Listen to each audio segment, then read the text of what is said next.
What's going on, YouTube? It's your boy Humble Warrior checking in with you. Wanted to do a reaction video to the NFL trade deadline and the Tua and Deshaun Watson situation. From what I had read, according to reports, the owner, Ross, actually met with Deshaun Watson Monday night, which would be the first because the second was that Tuesday. So that Monday night, he was able to speak with Deshaun. He basically was trying to get a deal done behind the back of Tua, and because of the legal issues that Deshaun is facing, he pulled out of the deal that following day by saying that it would be in the best interest if they basically didn't commit anything to him right now in terms of trading him for Tua and other picks and assets and stuff like that. Now, in behest of Tua himself, I feel bad for him because at the end of the day, he's only played, 14 games. He's only played 14 games, and it's almost as if the Dolphins try to move on from him immediately. I've read so many times with fans that say, oh, well, he got a noodle arm, he's not a franchise quarterback. What exactly is a franchise quarterback exactly? I mean, because to me, Baker Mayfield isn't a franchise quarterback, and he played a whole season and a half now. He's put up, pedestrian numbers, but he's played almost 2 seasons. This will be his second season, and this will be his third season. This is his third season now, and he's basically putting up pedestrian numbers. He put up just enough to not cause losses for the team, but in the games they lose, he can't deliver for them. So, what exactly are you guys saying when you say franchise quarterback? To me, if you actually put Tua in a situation to succeed, because they went out and got Will Fuller, they went out and got Albert Wilson. Well, Albert Wilson actually he sat out all last year due to COVID, and now he's playing this year. It's almost like he's not even contributing at all. He's just out there to be an extra body. The offensive line is shaky, but that's gonna stop being a reason to say he can't succeed, because I've seen games where they collapsed and he still stepped up in the pocket, shook off tackles and still completed the pass, or he's backpedaled and made a 20-yard dart, complete the first down. So that line has to get better, but I've seen Tua work with what he has with that line. Anybody else, if that line was given to anybody else, they'd probably be hurting for real. Lamar Jackson, Kyler Murray, you name it. You may say, oh, well, Kyler and Lamar is faster. Duh, but you really think they're going to continue to run? If an offensive lineman literally whips on his block, you really think Lamar and they're going to continue to escape that kind of pressure? No, because they're going to get hurt. They're going to snap one of their fucking fibers in their foot. That's a wrap for them. So the mere fact that he continues to have pocket awareness and develop in that department and step up and avoid rushes or tackles or sacks, it says a lot about how he's growing as a player. Now, people may not like the results right now because they're 1-7. But in the day, he's putting your offense in position to score. And that's the most important thing. Is scoring. Is putting points on the board, which he's starting to do. And people may get mad at what I'm about to say, but at the end of the day, he is a franchise quarterback. But you have to be able to give him time to develop. I'm tired of hearing this, oh, well, he has the shortest leash. Why? Yeah, his teammates around him are getting older, but that's just Xavier Howard. He'll be 27 next season, but that don't mean he's not able to perform at a high level. As a matter of fact, if they happen to win 8 of the next 9 games or 9 of the next 10 games, then they're in position to still fight for a wild card spot. And then from there, next season, you're building on that momentum, and you're going forward with an experienced, yet still young, youthful team that can go out there and get wins and be in big games and win those games. Because by then, Tua will be his second season, and he'll be able to have full control of that team. where he can steer the momentum and take the game over himself and still help that offense maintain drives, but also put touchdowns on the board. So Brian Flores has to figure out what he wants, and it can't keep being, oh, well, it's on me, it's on me, it's on me. No, you need to figure out what you want, because this whole debacle about Watson and Tua made no sense. Everybody knows clearly Watson's a better quarterback, but he's been in longer. 5 years compared to a year is a big difference in experience and what you're able to do. And people may say, oh, well, you know, but his rookie year, he put up such and such, such, such. But didn't he have D. Hopkins? Didn't he have Will Fuller? Didn't he have a dependable running back behind him? Didn't he have a decent tight end and a decent line his rookie year? I think he did. The man was out there balling with D. Hop, who's clearly a superstar wide receiver. And he had Will Fuller on the other side, running by people, catching it. So he had a dependable 1-2 punch at wide receiver. What really does Tua have at receiver? Waddle and Gronkowski, that's it. And Waddle's being used wrong. I don't understand why is that y'all got him running screen routes, underneath routes, handoffs, reverse handoffs, shit like that. No, you let that boy go deep and he could be the next Tyreek Hill 2.0, because he's just as fast. He has not been able to unleash that speed yet because they keep making him run short shit. Slant routes and this and that. The boy thrives off getting down the field, making people miss. If he runs by you, it's a wrap. You can cancel Christmas. You're not catching him. That's why in college, whenever he took a seam route or go route or whatever, or even a crossing route, and he had an opening, he was gone. In the pros, though, he learned that, you know, you can't run side to side, because unlike in college, where you can burn that angle, in the pros, the safety is just as fast. So they're gonna hawk you down basically. But if you give him a nice little post route, if he catches it over his shoulders, he gone. There ain't nothing that safety can do about it. But I have yet to see them. I think he ran one route like that, and that's when Brissett was in at quarterback. He didn't even see Waddle. Waddle was wide open. He missed him. But to Tua's fault, he missed Shemet, who was open at one time against I want to say it was against who did they play last? Who did they play last and they lost to? The Falcons, against the Falcons. Shemet was open, but Tua didn't turn. He looked 1, 2, 3. He didn't look at the fourth read. If he did, he would have hit him. It would have been a touchdown. So that's a mistake, you know, but that's something he can learn from. What I'm trying to understand is the differential that people put between Watson and Tua when it's not really one. Because Watson is a proven pro. Tua is still developing. So how do you in your right mind bash a kid that's only 22 years old compared to a 25-year-old who's been there, done that for 4 years, who's proven that he can play, who's proven that he can put up big numbers when given the weapons? You know, last season they said, oh, well, he didn't have Hop. Nope. But he had Fuller last season. And Fuller was hurt, I think, a little bit that season, but he still had a dependable receiving core that was making plays for him, and he put up 4,000 yards with like 30-some touchdowns.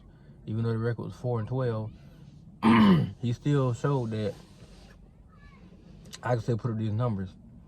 Is Tua capable of that? Absolutely. Right now he's at 1,000.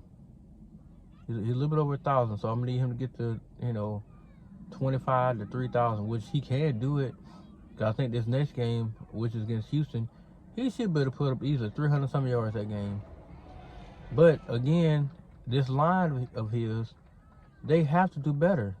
This game right here, I want to see him have a clean pocket. At least 7 out of 10 times he dropped back. I want to see him with a clean pocket so he can pick apart that damn defense. And I know people gonna say, oh, it's the Texans, they're the worst defense. Does it really matter? Because if he struggled against the Texans, guess what you guys are calling him? A bust. Trash. So you can't have this double-edged argument all the time.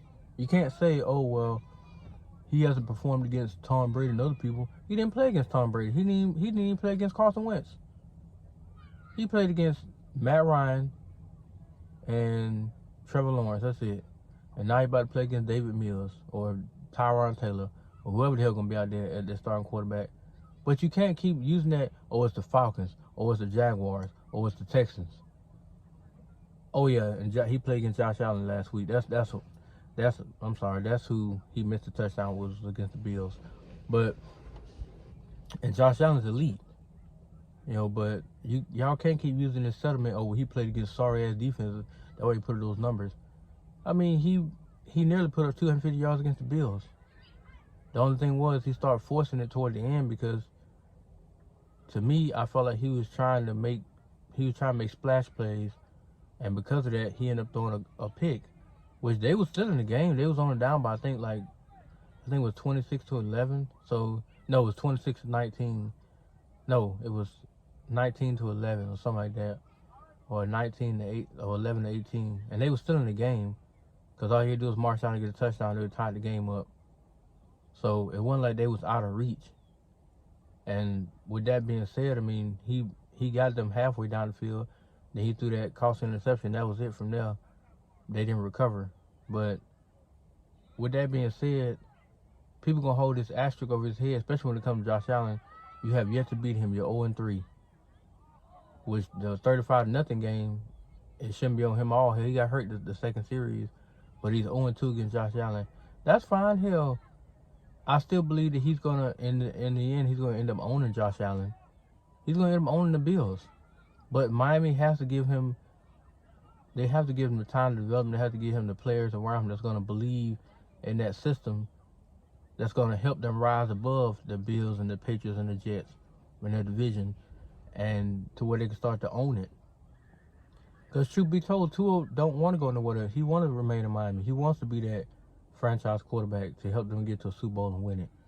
Why else would he sit there and tell people, I want to change the culture. I want to build a winning team. I want to be that leading quarterback to help them win. Not put up 5,000 yards a season because, personal accolades are great. But if you ain't winning nothing behind it, what's the point? If I put up 5,000 yards a season but I ain't winning, I ain't doing you no good. Because all you're going to look at is, he can put up 5,000 yards. Yeah, but you ain't going to win them with him. You getting the yards, but are you getting the W's? No, you getting more L's than W's. And this business is all about winning. It has nothing to do with how many numbers you put up. Yeah, putting up numbers put seats in the stands. But I'd rather have an empty stadium and win than have a full stadium and lose. That's just my philosophy. So if that means he put up, barely 200 yards a game, but they win, I'm happy because they won. Nobody, like on the 7-game losing streak, everybody's putting him down. But the moment they were winning last season, they gave the credit to the defense, to Chan Gailey, to special teams, to, his running game finally showed up this game, and the defense forced 2 turnovers. I never once heard half the fan base say, well, Tua did a great job today. He actually converted first downs. He actually did this, he did that. No. But if you get Deshaun Watson, you're going to give him total credit. Oh, Deshaun led us to another victory, man. You know what I'm saying? He put up 300-some yards a game, and she missed. He put up 300-some yards a game, and he helped us win in the final seconds to close out this game. Well, correct me if I'm wrong, but against the Jacksonville Jaguars and against Atlanta, that's exactly what Tua did. He actually got you a lead against Atlanta, and the defense squandered. On their own 8-yard line, the defense gave up a 3rd and 9. And then from there, Matt Ryan just marched him down the field. They kicked the game-winning field goal. And against Jacksonville, you let a rookie on 3rd and 9 call a slant route, and he got a first down when you was in prevent defense. But you blame that on Tua, who, had you just held on, had you not let them convert that 3rd down, they would have won overtime, and I do believe Tua would have beat Jacksonville. So instead of sitting at 1-7, you would have been sitting at 3-6 right now. Or no. So if you take away those 2 losses, you'd be sitting at 3-5. You would have took on the Bills, and you might have lost again. So you'd be sitting at 3-6 instead of 1-7. Or no, 2-6. No, 3-6. I was right, because the Jaguars and the Falcons. So you'd be sitting at 3-5. So you'd be 3-5 instead of 1-7, which is more reasonable to deal with because you still have the upside. Now the hardest part of this is they would have to have a lot of people lose their games. If Miami happens to run the table here starting Sunday and they happen to win a lot more games, then they're going to need a lot more teams to lose in order for them to slide into that wild card spot. It has happened. Teams have lost and, made way for other teams, but that's what they would have to have happen, which is sad. But if they can somehow garner a winning record for the second year in a row, yeah, at least they have something, going into the draft with and the free agency, to go into the free agency pool with, to say, okay, look, we're still a work in progress, but back-to-back winning seasons, you can be a part of something special. You can help us actually get over the hump to make the postseason run, and we can help this quarterback get better.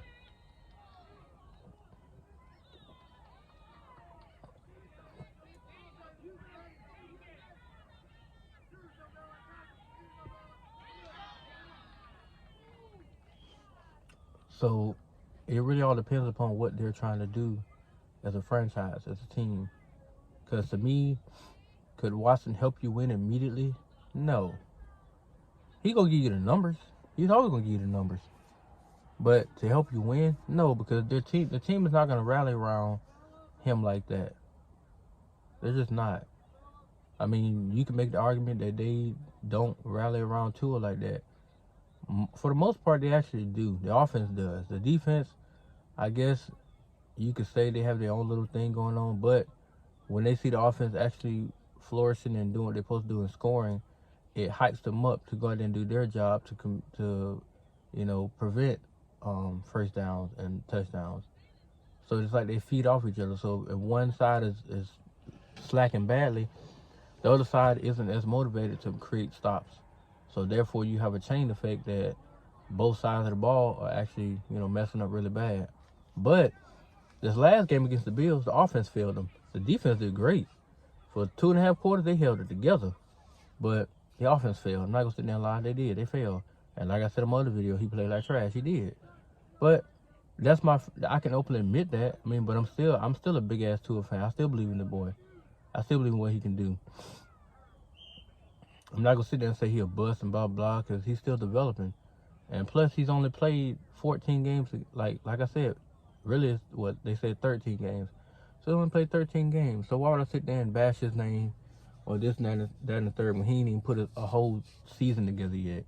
This year would probably be the first time he played a season, basically you can call it, because he was hurt for 3 games in a row. So he was hurt the Bills game. Then he recovered for 2 more games. Then he let him come back against Jacksonville. And he was still in pain in that game, but he still played.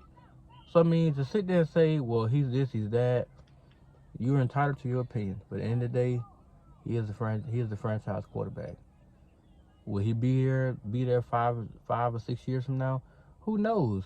But I still feel like next year, I feel like this year they can go on a nice little winning streak. But I feel like next season, he's gonna have the tools and the experience needed to help this team win.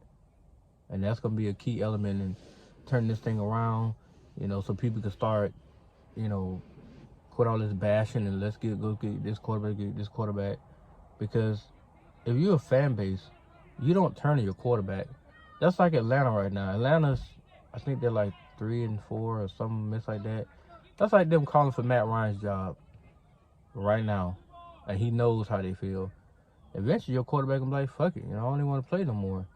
So that makes no sense for you to do that to your own quarterback. So to all the Dolphin fans, stick behind the kid.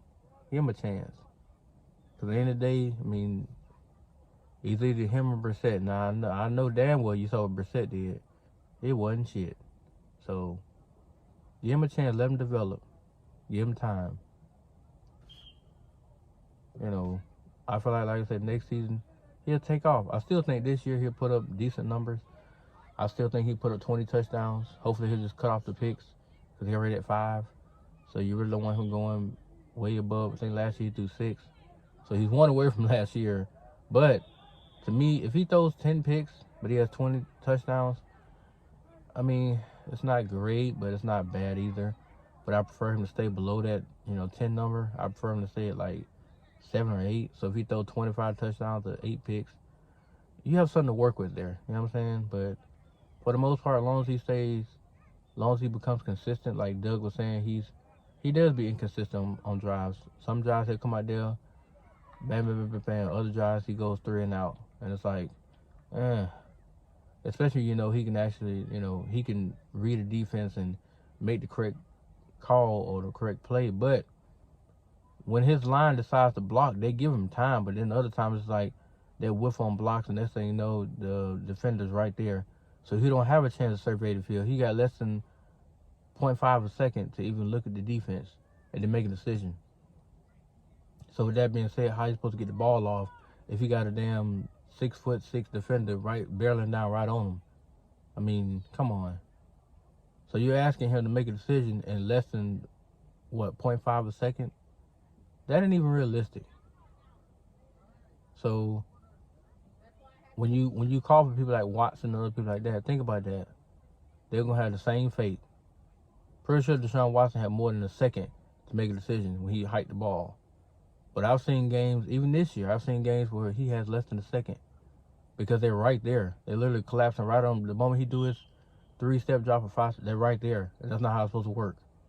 He's supposed to at least be given time to survey the field, at least 3 seconds at minimum, just so he can survey the defense, let the play develop, and then pick where he's going to put the ball at. But that don't even happen half the time. That's why he do a check down, or that's why he take the shortest route. So when you break down and analyze his game play or whatever, his game film or how he perform, or even his numbers, look at what he's dealing with. Look at the entire picture and not just what you want to see. That's all I'm saying. Anyway, guys, if you like what you just heard, give me your thoughts, on the whole situation. And how do you feel like the rest of the season is going to go, and where is Tua, where he's projected to go in terms of his productivity and his development. Like, where do you think he's going to end up in, the next 4 or 5 years? Let me know, guys. Like, comment, subscribe. Please, please, please give more thumbs up to this video. Took a lot to talk about this one because I thought about it for a few days. But anyway, guys, that's my spill on the situation. And I'll be definitely watching the game Sunday to see how they do against Houston. Peace.